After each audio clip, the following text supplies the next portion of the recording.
Hi dears, എല്ലാവർക്കും എൻ്റെ പുതിയ വീഡിയോയിലേക്ക് സ്വാഗതം. എല്ലാവർക്കും സുഖമാണെന്ന് കരുതുന്നു. ഇന്ന് കുക്കും വീഡിയോ ആയിട്ടല്ല ഞാൻ വന്നിട്ടുള്ളത്. വീട്ടമ്മമാർക്കെല്ലാം അറിഞ്ഞിരിക്കേണ്ട വളരെ ഉപകാരപ്രദമായ കുറച്ച് ടിപ്സുമായിട്ടാണ് ഞാൻ വന്നിട്ടുള്ളത്. പുതുതലമുറയിലെ കുട്ടികൾക്ക് ഇത് വളരെ ഉപകാരപ്രദമായിരിക്കും. എൻ്റെ ഈ വീഡിയോ സ്കിപ്പ് ചെയ്യാതെ കണ്ട് ഒന്ന് സപ്പോർട്ട് ഇട്ട് തരിക. യൂസ്ഫുള്ളായ നല്ല ടിപ്പുകളാണിത്. അതിനായിട്ട് ആദ്യത്തെ ടിപ്പ് എന്തെന്ന് വെച്ചാൽ, നമ്മൾ കടയിൽ നിന്ന് മല്ലിയിലയൊക്കെ വാങ്ങുമ്പോൾ കുറച്ചധികം കിട്ടും. അത് എത്ര നമ്മൾ സൂക്ഷിച്ച് വെച്ചിരുന്നാലും അത് കുറച്ച് കഴിയുമ്പോൾ പെട്ടെന്ന് അഴുകിപ്പോവും. ഇങ്ങനെ ചെയ്താൽ, ഞാൻ ഈ കാണിക്കുന്നത് പോലെയൊക്കെ ചെയ്താൽ കുറച്ച് ദിവസം കൂടെ ഇത് കേടാകാതെ നമുക്ക് സൂക്ഷിക്കാൻ പറ്റും. നമ്മളിത് മണ്ണെല്ലാം കളഞ്ഞ് കഴുകി വൃത്തിയാക്കി വെള്ളം തോരാനൊക്കെ വെച്ച് അതിനുശേഷം എടുത്തിട്ടുള്ള മല്ലിയിലയാണിത്. വെള്ളത്തിൻ്റെ അംശം എല്ലാം നന്നായിട്ട് കളഞ്ഞിട്ട് വേണം ഇതെടുക്കാൻ. എന്നിട്ട് ഇതിൻ്റെ വേര് മൂട് ഭാഗം ഇതേപോലെ ഒന്ന് കട്ട് ചെയ്ത് മാറ്റുക.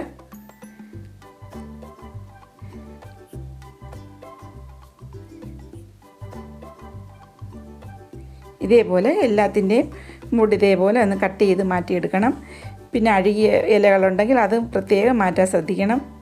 അത് ഇതിൻ്റെ കൂടെ വെച്ചിരുന്നാൽ അതിൻ്റെ കൂടെ ഇത് മല്ലിയിലയും കൂടെ നല്ല ഫ്രഷ് മല്ലിയിലയും കൂടെ കേടാവാൻ സാധ്യതയുണ്ട്. അതുകൊണ്ട് അഴുക്കായ ഭാഗം മൊത്തം അത് ക്ലീൻ ചെയ്തെടുക്കണം.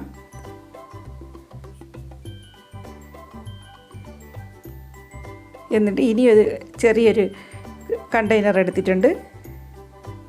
ഇത് ഞാൻ ഓൺലൈനിൽ നിന്ന് വാങ്ങിച്ചതാണ്. ഇത് അടിയിൽ വെള്ളമൊക്കെ നിൽക്കുന്ന നല്ല യൂസ്ഫുള്ളായിട്ടുള്ളൊരു കണ്ടെയ്നറാണ്. അതിലേക്ക് അടിയിൽ കുറച്ച് 2 ടിഷ്യൂ പേപ്പറാണ് വെച്ച് കൊടുത്തിട്ടുള്ളത്. നമ്മളിത് വെക്കുമ്പോൾ ഇതിൻ്റെ ജലാംശമെല്ലാം ഈ ടിഷ്യൂ പേപ്പർ വലിച്ചെടുക്കും. അതേപോലെ എല്ലാം നമുക്ക് ഇതേപോലെ ഒന്ന് നിരത്തി വെച്ച് കൊടുക്കാം. അഴുകിയത് മാറ്റാൻ ശ്രദ്ധിക്കണം. ഇതേപോലെ എല്ലാം വെച്ച് കൊടുത്താൽ ഇതിൻ്റെ ജലാംശം ഉണ്ടെങ്കിൽ തന്നെ ആ ടിഷ്യൂ പേപ്പർ വലിച്ചെടുത്തോളും. പിന്നെ ഇതിൻ്റെ മുകളിൽ ഇതേപോലെ തന്നെ നമുക്ക് 2 ടിഷ്യൂ പേപ്പർ ഇതേപോലെ വെച്ച് കൊടുക്കാം. അപ്പോൾ ഈർപ്പമെല്ലാം ജലാംശമെല്ലാം ഈ ടിഷ്യൂ പേപ്പർ വലിച്ചെടുക്കും. ഇതേപോലെ വെച്ച് കൊടുത്ത് നമ്മൾ ഫ്രിഡ്ജിൻ്റെ താഴെത്തട്ടിൽ വെച്ചാൽ മതി. കുറച്ച് ദിവസം നമുക്കിത് കറികളിലൊക്കെ ചേർക്കാൻ ഫ്രഷായിട്ട് കിട്ടുകയും ചെയ്യും. നല്ലൊരു ടിപ്പാണിത്. പിന്നെ അടുത്ത ടിപ്പിലേക്ക് പോവാം.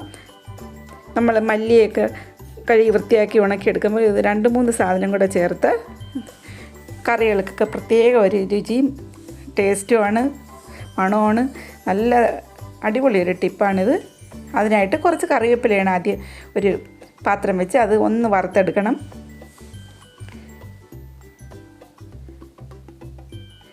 ഇത് കഴുകി വൃത്തിയാക്കി ഉണക്കിയെടുത്ത മല്ലിയാണ്.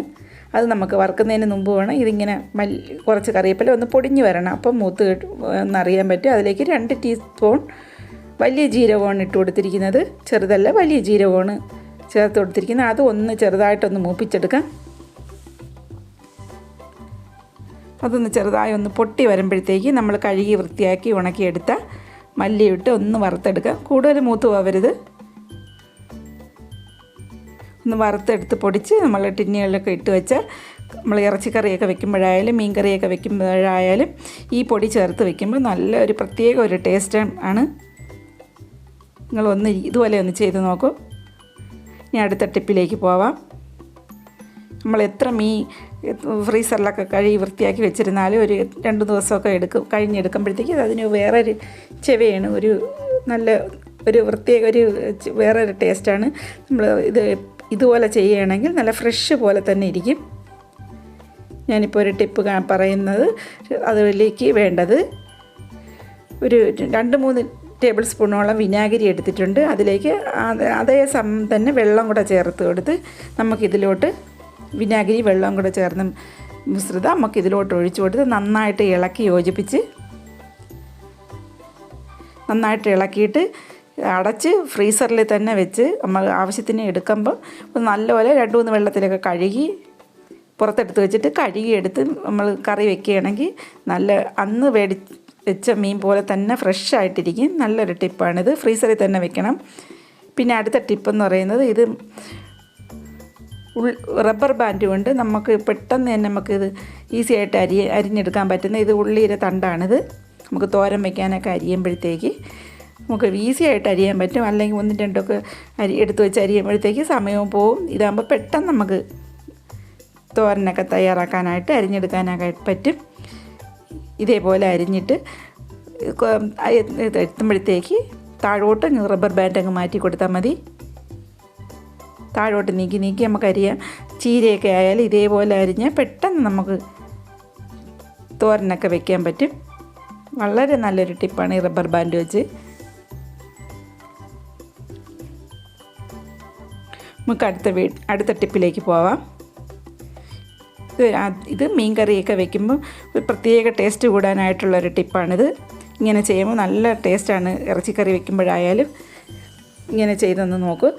അതിൽ 1 ടേബിൾ സ്പൂൺ വെളിച്ചെണ്ണയാണ് ചേർത്തിരിക്കുന്നത്. അതിലേക്ക് ഒരു ചെറിയ കഷ്ണം ഇഞ്ചി ചെറുതായി നുറുക്കിയത്, 1 ടേബിൾ സ്പൂൺ കാശ്മീരി മുളക് പൊടിയാണ് ചേർത്ത് കൊടുത്തിരിക്കുന്നത്. പിന്നെ ഒരു 1/2 ടീസ്പൂണോളം ഉലുവ വറുത്ത് പൊടിച്ചതാണിത്. അതും കൂടെ ചേർത്ത് ചെറിയ തീയിലിട്ടൊന്ന് മൂപ്പിച്ചെടുക്കണം. ചെറിയ തീയിൽ വേണം ഇട്ട് കൊടുക്കാൻ. അല്ലെങ്കിൽ കുറച്ച് കറിവേപ്പിലയും കൂടെ ഇട്ട് കൊടുക്കുക. ഒന്ന് മൂത്ത് വരുമ്പോഴത്തേക്ക് നമ്മൾ മീൻ കറിക്കൊക്കെ അരയ്ക്കുന്ന കണക്ക് തേങ്ങയും മല്ലിയും മുളകും ഒക്കെ ചേർത്ത് അരച്ച് വെച്ച അരപ്പ് ഇതിലോട്ട് ഒഴിച്ച് കൊടുക്കുക. ഞാൻ പുളി ചേർത്തിട്ടുണ്ട്. ഇതിൽ പുളിയൊക്കെ ചേർത്താണ് അരച്ചത്.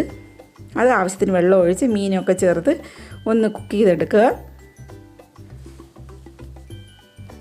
അതിലേക്ക് അവസാനം ഞാൻ ചേർത്ത് കൊടുത്തിരിക്കുന്നത് ഒരു തക്കാളി വട്ടത്തിനരിഞ്ഞ് ഇതേപോലെ ഇട്ട് കൊടുത്താൽ തക്കാളി വെന്തുടഞ്ഞും പോകത്തില്ല. കറി കാണാനും നല്ലൊരു ടേസ്റ്റാണ്, നല്ല രുചിയാണിതിന്. കറിവേപ്പില ഇട്ട് കൊടുത്ത് നല്ല ടേസ്റ്റാണ് ഇങ്ങനെ ചെയ്താൽ. പിന്നെ അടുത്ത ടിപ്പിലേക്ക് പോവാം. നമ്മൾ തുണികളൊക്കെ എത്ര വാഷിംഗ് മെഷീനിൽ ഇട്ട് കഴുകിയാലും തുണി വെളുക്കുന്നില്ല എന്നുണ്ടെങ്കിൽ ഇങ്ങനെ ഒന്ന് ചെയ്ത് കൊടുത്താൽ തുണികളൊക്കെ നല്ല ക്ലിയറായിട്ട് നല്ല നീറ്റായിട്ട് കിട്ടും. വീട്ടിലിടുന്ന ഡ്രസ്സുകളായാലും എനിക്ക് കഴുകിയ ഒട്ടും വെളുക്കത്തില്ലായിരുന്നു. ഞാനിങ്ങനെ ചെയ്ത് നോക്കിയപ്പോഴത്തേക്ക് നന്നായിട്ട് വീട്ടിലിടുന്ന ഡ്രസ്സുകളെല്ലാം ക്ലീനായി കിട്ടി. ഇത് ഫോയിൽ പേപ്പറാണിത്. ഫോയിൽ പേപ്പർ ഇതേപോലെ നമ്മൾ കടയിൽ നിന്നൊക്കെ വാങ്ങുന്ന കിട്ടുന്ന ഇതേപോലെ ചെറിയതായിട്ട് ഉരുട്ടിയെടുക്കുക. ഫോയിൽ പേപ്പർ ഇങ്ങനെ ഉരുട്ടിയെടുത്ത് നമ്മൾ വാഷിംഗ് മെഷീനിൽ തുണി കഴുകുന്നതിന് മുമ്പേ ആദ്യമേ കുറച്ചിട്ട് കൊടുക്കുക. എന്നിട്ട് കുറച്ച് തുണി ഇട്ട് കൊടുക്കുക. എന്നിട്ട് നടുക്കും കുറച്ചിട്ട് കൊടുക്കുക. പിന്നെ മുകളിലായിട്ടും കുറച്ചുകൂടെ ഇട്ട് കൊടുക്കണം. ഇങ്ങനെ ഇടയ്ക്കിടയ്ക്ക് ഇട്ട് കൊടുത്ത് നമ്മൾ സാധാരണ കഴുകുന്നത് പോലെ ലിക്വിഡോ വാഷിംഗ് പൗഡറോ ഇട്ട് സാധാ കഴുകുന്ന കണക്ക് കഴുകിയെടുത്ത തുണി നല്ല നീറ്റായിട്ട് കിട്ടുന്നതാണ്. നമ്മൾ വീട്ടിലിടുന്ന ഡ്രസ്സൊക്കെ കഴുകി നല്ല ക്ലീനായിട്ട് കിട്ടും. അഴുക്കൊക്കെ പോയി കിട്ടും. എൻ്റെ ഈ വീഡിയോ ഇഷ്ടപ്പെട്ടെന്ന് കരുതുന്നു. ഈ ടിപ്സുകളെല്ലാം ഇഷ്ടപ്പെട്ടെന്ന് എല്ലാവരും ലൈക്ക് ചെയ്യുക. നിങ്ങളുടെ അഭിപ്രായം കമൻറ്റായിട്ട് രേഖപ്പെടുത്തുക. അടുത്ത വീഡിയോ ആയിട്ട് കാണും വരേക്കും. Thank you for watching. By.